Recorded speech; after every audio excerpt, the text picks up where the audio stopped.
Avec le seul Poutine noir, mesdames et messieurs, ici en République de Guinée, Alassane Diallo, l'homme de nuit à la technique. Merci à vous tous du côté de la régie, la guerrière. Oui, notre, comment dire ça, mais sincèrement, je suis très fier. Mafata Sano du côté de la régie, évidemment. Merci à vous tous. Continuez à réagir, mesdames et messieurs. Les contacts s'affichent juste en bas de l'écran. Si vous nous écoutez à la radio 00224 657 39 13 13. Sinon, ça se passe également aussi sur les réseaux sociaux. Le hashtag espace GG. En Guinée, le logement continue de rester un casse-tête absolu. Y accéder comme locataire ou comme propriétaire n'est pas toujours donné, en l'occurrence pour les populations dont la bourse est généralement maigre. Il le dit ce matin. Cette précarité est aggravée donc par un phénomène de spéculation foncière et une situation de laisser-faire total. Mais l'État essaye depuis peu d'apporter donc aux Guinéens une alternative intéressante par la mise à disposition de logements sociaux à Conakry et à l'intérieur du pays. Quelles sont les actions et projets initiés dans cette perspective? Cette question est posée ce matin, mesdames et messieurs. Nous allons recevoir dans notre émission Karim Ba de l'Agence guinéenne de financement de logement. Il sera avec nous ce matin dans cette émission Les Grandes Gueules sur Radio Espace Guinée. Eh bien, sans transition, on part du côté de l'intérieur du pays. Sigiri, exactement, madame Hiro. Voilà, vous allez appuyer le petit bouton. On parle de ce phénomène de viol évidemment collectif. Une victime de Sigiri succombe hier, c'est cela. Oui, hier, ici, le drame s'est produit du côté de Sigiri, une jeune dame âgée entre 27 et 30 ans du nom de Aïssatou Ba. On le dit en son nom parce qu'elle est décédée. Sinon, d'habitude, nous avons le droit, l'obligation de taire les noms des victimes de viol parce que vous le savez, elles sont souvent stigmatisées dans notre pays. Mais malheureusement, après l'acte s'est passé jeudi dernier, elle est restée dans le coma parce que, en fait, je n'ai pas donné les images parce qu'elles sont insoutenables. Vous ne pouvez pas regarder deux fois ce qui lui est arrivé. Elle a été agressée la nuit alors qu'elle était sortie en boîte, elle revenait. Et des gens sont tombés sur elle, l'ont agressée, mais à part le cas de viol collectif qu'elle a subi, on lui a brisé pratiquement le corps parce qu'elle avait des fractures au niveau des bras. Si vous voyez son corps au niveau de l'hôpital Ignace Dine où elle a été finalement reçue après plusieurs jours, vous ne pouvez pas regarder deux fois. Malheureusement, elle a succombé hier. J'ai parlé avec le directeur général de l'hôpital Ignace Dine, le professeur Dadi Baldé, qui a permis que notre reporter Fatoumata Kondé puisse y accéder et recueillir le témoignage de la tante de la défunte, qui nous a expliqué dans quelles circonstances la jeune dame a subi cette situation. Malheureusement, elle n'a plus pu parler. Depuis que le drame s'est produit, elle n'a plus pu parler parce qu'elle était dans une situation impossible. Et elle est décédée hier, son frère était là avec sa tante et nous avons essayé de comprendre réellement qu'est-ce qui s'est passé. Nous avons le projet Madame Marie Gomez qui va d'ailleurs intervenir chez nous sur comment elle a été saisie, et quelles sont les démarches qui ont été menées jusque-là. Et je pense que le procureur de Sigiri, M. Kindi, nous en dira davantage. Nous l'avons appelé ce matin. Il est prêt à nous dire à quel niveau se trouvent les enquêtes parce que des personnes ont été interpellées, notamment le principal instigateur de cette situation qui a échangé avec la défunte où ils ont eu un audio où il a parlé avec la jeune dame. Les Grandes Gueules. Il nous expliquait que c'est un monsieur qui lui aurait fait des avances. Et la jeune dame n'aurait pas voulu de lui. Et malheureusement, ce qui s'est passé est arrivé. Et Lamine, vous vous rappelez, c'est pas la première fois que ce genre de situation arrive à Sigiri. Vous vous rappelez de Dame X qui avait été victime de viol collectif dans un camp militaire. Et ça fait plus de 5 ans, vous vous rappelez? C'est pas Sigiri, c'est sur quelle planète, sincèrement. Les Grandes Gueules. Ce qui est dramatique, le cas de cette dame. Poutine. Ce qui est dramatique pour la dame X, il faut lui poser la question. Ça s'est passé dans un camp militaire. Vous vous rappelez, elle était venue ici, elle a témoigné, elle nous a montré, elle a été violée et filmée. Ce qui est encore plus grave. Là où les autorités locales elle a été violée et filmée chicotées. et nous avons tout fait. Vous vous rappelez, on a organisé une conférence de presse pour rappeler, pour que le procès puisse se tenir.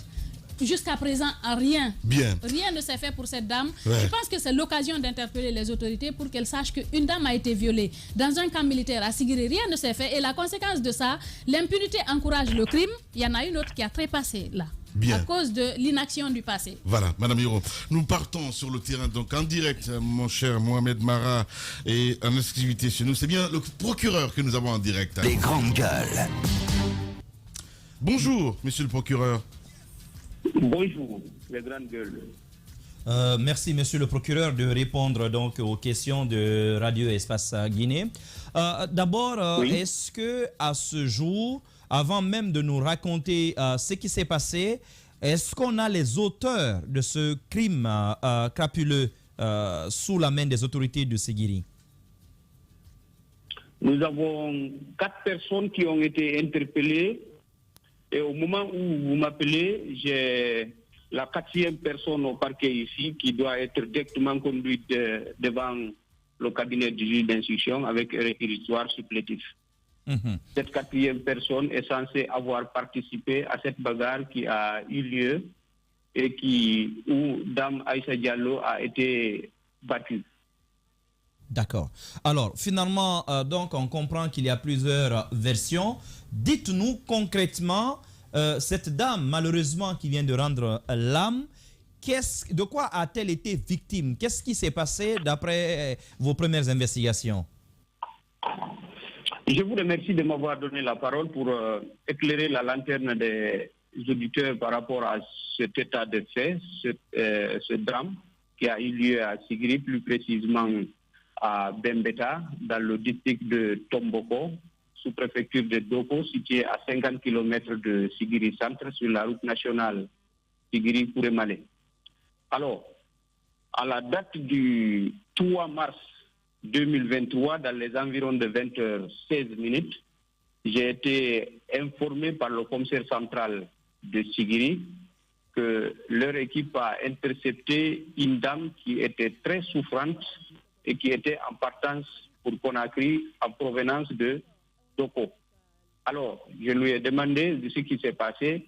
Il m'a fait comprendre que la dame serait victime de coups et blessures volontaires et qu'elle était dans un état comateux.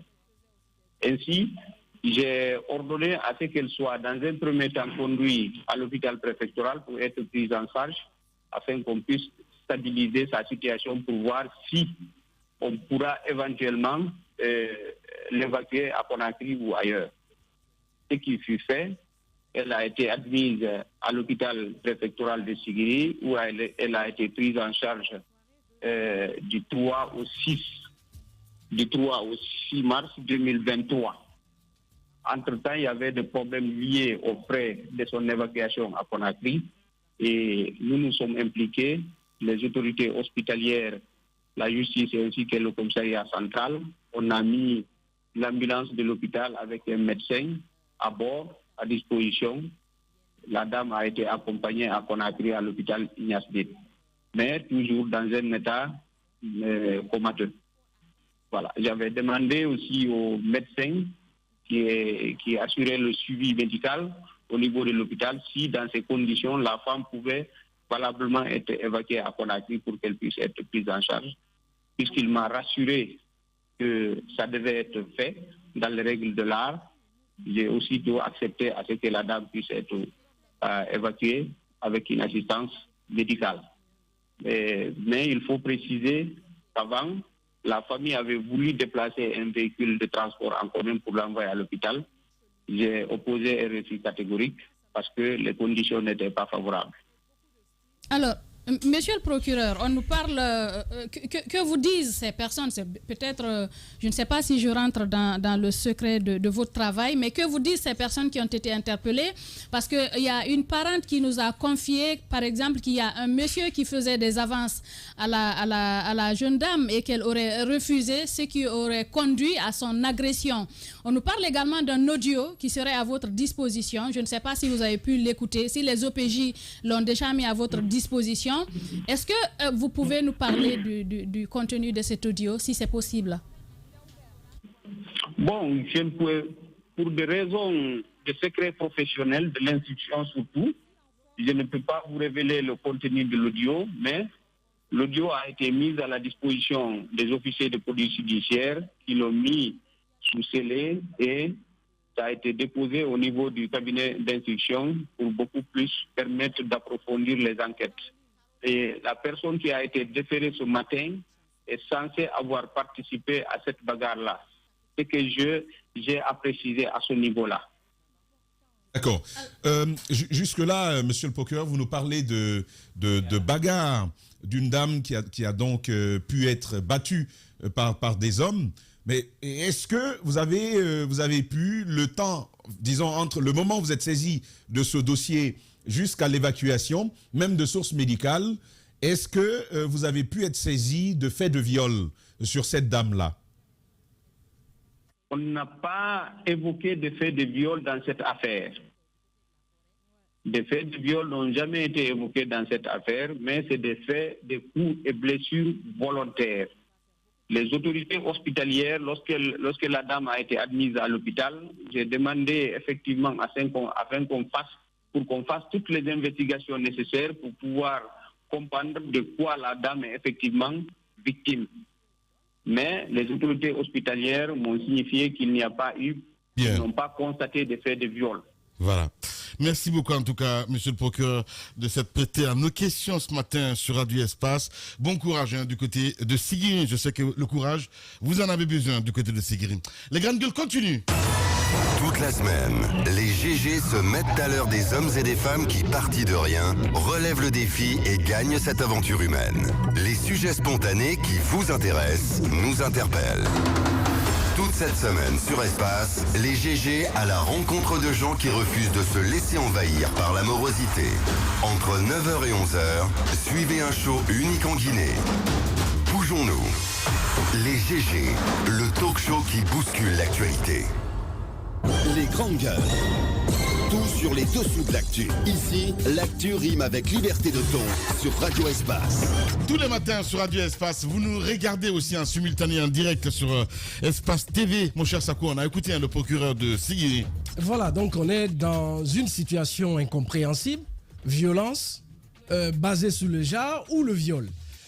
Quoique il y a eu une, je ne dirais pas autopsie, mais les premiers renseignements que nous avons de l'hôpital ne révèlent que des violences sur la personne de la dame décédée. Ouais. Alors aujourd'hui, on se demande l'intervention de l'OPROGEM. Est-ce que c'est Non, je comprends bien ce que c'est normal. C'est l'office de protection du JAR. L'office de protection du JAR. Le projet a bel et bien le droit d'intervenir. C'est la qualification. Parce que les premières informations que nous avons reçues, on a parlé de viol collectif. Ça, c'est ce que la tante de la victime nous a dit hier. Voilà. On l'a interviewé à l'hôpital hier. C'est ce qu'elle nous a dit. Comme quoi, on a déjà sous les verrous 4 présumés auteurs de ces actes, de ces violences. Je pense que de ce côté-ci, ce ne serait-ce que pas pour seulement dissuader, Sigiri, ce n'est pas un premier cas. Donc aujourd'hui, une ville où même les autorités locales sont chicotées, on les prend, on les envoie en brousse pour les chicoter, on se demande, cette façon de rendre justice, il faut que ça cesse. Bien. Voilà. Voilà, mon cher Sako, mon cher Daouda Mohamed Kamara, nous partons donc du côté de l'OPROGEM en direct. Les grandes gueules.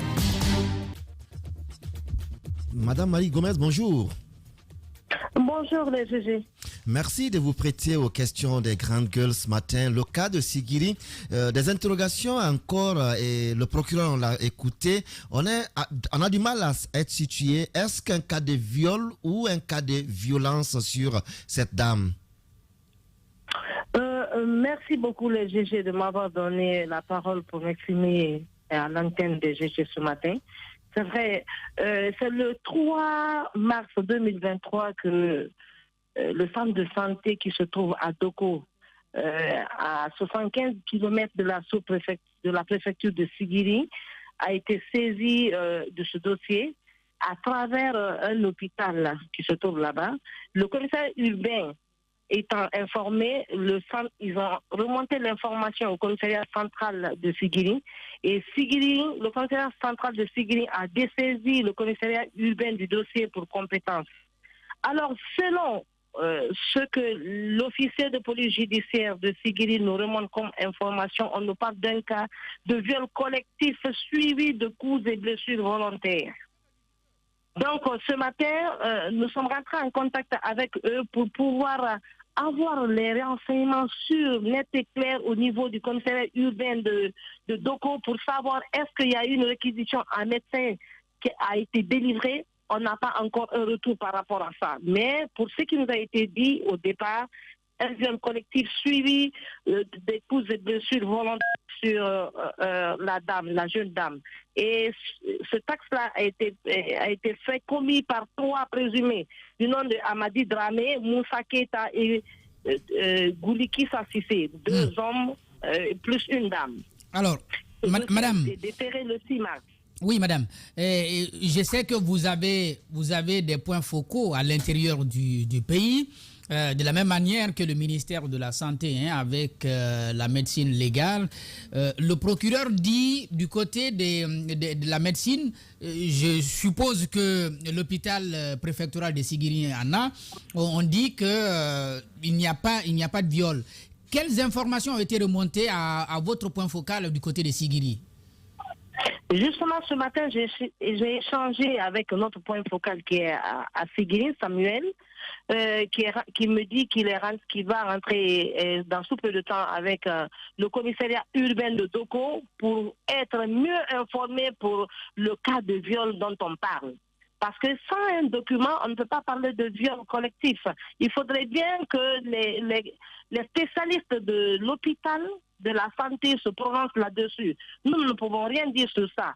Donc, je lui ai dit de rentrer en contact avec les spécialistes de la santé pour avoir une preuve de ça. S'ils en ont ou s'ils n'ont pas versé dans le dossier, pour qu'on le chasse. Parce que le dossier a été, ils ont dessaisi le commissariat urbain du dossier pour compétence au niveau du commissariat central de Sigiri. D'accord. Alors, Madame Gomez, avant de vous laisser, ce cas de viol précédemment dont on parlait dans cette émission avec l'artiste Ansti Crazy, nous avons appris que le dossier est retourné encore vers vos services pour plus d'investigation et que récemment, l'artiste aurait été retourné à l'aéroport de Conakry. Pourtant, son passeport devait être détenu par les services de greffe du tribunal de première instance de Dixine. Est-ce qu'il y a des éléments nouveaux dans ce dossier? À quel niveau en êtes-vous aujourd'hui? Bon, c'est depuis que nous avons déféré le dossier au tribunal, nous n'avons pas un autre retour. Aucun retour. Ah oui? Oui. Donc, retour, le monsieur est sous contrôle judiciaire. Bien. C'est qu'on nous avait parlé au tribunal d'une mission rogatoire qui renverrait l'affaire à nouveau vers vos services pour plus d'investigation. Donc, on nous a menti au tribunal. Ça n'a pas été fait.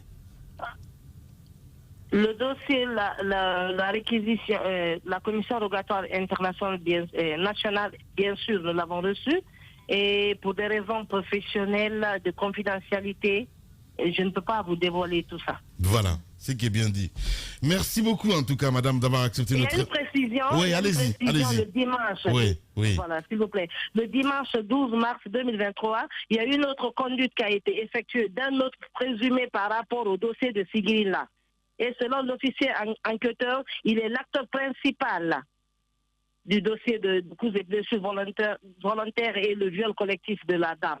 Il est âgé de 30 ans. Il est actuellement en audition au commissariat central de Sigiri. Et c'est avec lui d'ailleurs, l'audio là, ils sont en train d'examiner l'audio. Waouh. Mais si on prend les taux aujourd'hui, madame, je ne suis pas en train de stigmatiser Sigiri, mais quoique, ça revient à chaque fois. Et si on vous demandait un petit peu de nous faire le point un petit peu par rapport à la sous-région, parce que Sigiri, quand même, c'est juste extraordinaire ce qui est en train de se passer là-bas, quand on dit extraordinaire, dans le mauvais sens, évidemment. Carton rouge dans cette ville. Bon, pas Sigiri seulement. En général, toutes les zones aurifères, le taux est très élevé. C'est ce que vous devez comprendre. C'est pourquoi, dans notre plan d'action 2023, nous jugeons nécessaire d'implanter nos points focaux dans ces zones aurifères. Voilà. Merci beaucoup, madame, en tout cas, d'avoir accepté notre invitation ce matin. Le plaisir de vous retrouver dans ce studio de Radio Espace. Merci beaucoup. Tous les matins en direct, évidemment, mesdames et messieurs, Tamba, on a écouté Marie Gomez. Évidemment, le temps pour notre invité de se préparer, de nous rejoindre dans ce studio. Allez-y. Justement, on a écouté Marie Gomez, mais on a également, en plus du procureur de Sigiri qu'on a pu entendre, on a écouté Marie Gomez, mais aussi le professeur Hassan, d'autres acteurs sur la chaîne médicale sur le traitement de ces sujets-là. Alors, une première information que nous avons et qui est plutôt précise, c'est de dire que le rapport préliminaire, même à partir de Sigiri, et moi c'est là la question que je me pose ce matin, pourquoi autant de réserves et de mythes de la part du procureur que nous avons entendu? Parce que l'information... Il a dit que c'est un secret professionnel, mon cher Taba. Non, mais il a évoqué le cas des médecins et il a écarté la thèse du viol. Ouais. L'information que nous avons du premier rapport qui a donc été émis du côté de Sigiri, l'information, c'est que la dame, le rapport mentionnerait des lésions en rapport, et là je cite clairement ce qui nous a été rapporté, des lésions en rapport avec des violences sexuelles. Des lésions en rapport avec des violences sexuelles. Alors on sait ce que c'est les violences sexuelles. On sait ce que sont les violences, les lésions. Même si c'est dit de cette façon-là, on peut très vite être porté à en déduire qu'il y a pu avoir viol sur cette dame-là. Ouais. Deuxième élément important qu'on nous rapporte, c'est qu'il y a eu des brûlures. On pouvait observer des brûlures du 2e et du 3e degré sur la dame. Ces brûlures se seraient infectées. Et troisième élément et ça c'est un constat à la fin, donc après que la dame soit décédée, le constat est bien simple, elle serait morte de septicémie. Je viens un peu, la septicémie c'est une affection souvent mortelle du sang. Elle l'est par voie de bactéries, par voie de virus, ou dans de rares cas par voie de champignons. La dame en serait donc morte. Que ce soit qu'il y ait pu avoir viol ou pas, on est en plein dans des violences basées sur le genre. Ouais. Tout simplement, on est de plein pied dedans. Et donc, face à cela, la première réaction, c'est évidemment de condamner. Deuxièmement, on nous parle du cas plus général des zones minières où il y a ce type de violence. Mais le cas de Sigiri, quand même, au-delà on ne veut pas stigmatiser. Non, ça n'a rien à voir. Ce n'est pas de l'étiquetage que nous faisons.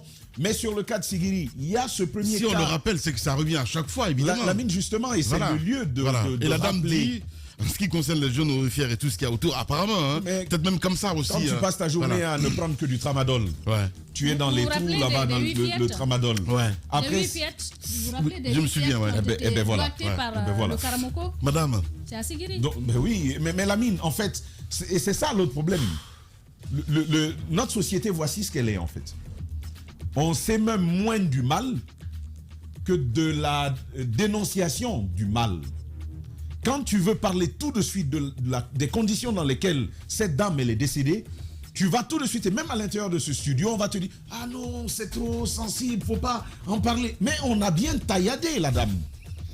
Elle a subi ça dans sa chair. Et c'est ça le plus pénible. Ce n'est donc pas celui qui décrit le mal qui est mauvais, mais celui qui l'a commis. Ce qui se passe avec avec Sigiri. Lamine, vous vous souvenez de cette dame que nous avons reçue? Ici dans un camp militaire. Mais ce dossier... On en a fait ce qu'on a... Mais Dja a évoqué ça tout à l'heure. On a même manifesté devant le ministère de la Justice. On a fait un sitting devant le ministère de la Justice pour réclamer justice pour cette dame. Jusqu'à présent, rien. Il y a eu une vidéo dans laquelle on reconnaissait l'un des violeurs parce qu'ils avaient filmé la scène. Mais ce qui est grave dans cette situation, cette dame-là, d'abord sa propre mère lui dit non, il ne faut pas en parler. Vous vous souvenez? Il ne faut pas en parler. Ne me crée pas de problème. Il ne faut pas que la société me regarde mal. Vous vous rendez compte? Ça va de cette façon. Je pense qu'elle va perdre son ménage. Plus loin, c'est son business qu'elle avait et duquel tout le dommage est parti. Elle va tout perdre. Et on vous dit que ça s'est passé à l'intérieur d'un camp militaire. En fait, c'est le... Les grandes gueules. Mais l'insécurité est partie de là pour cette dame. Rien n'a été fait. Il n'y a pas eu de procès. On l'a filmé.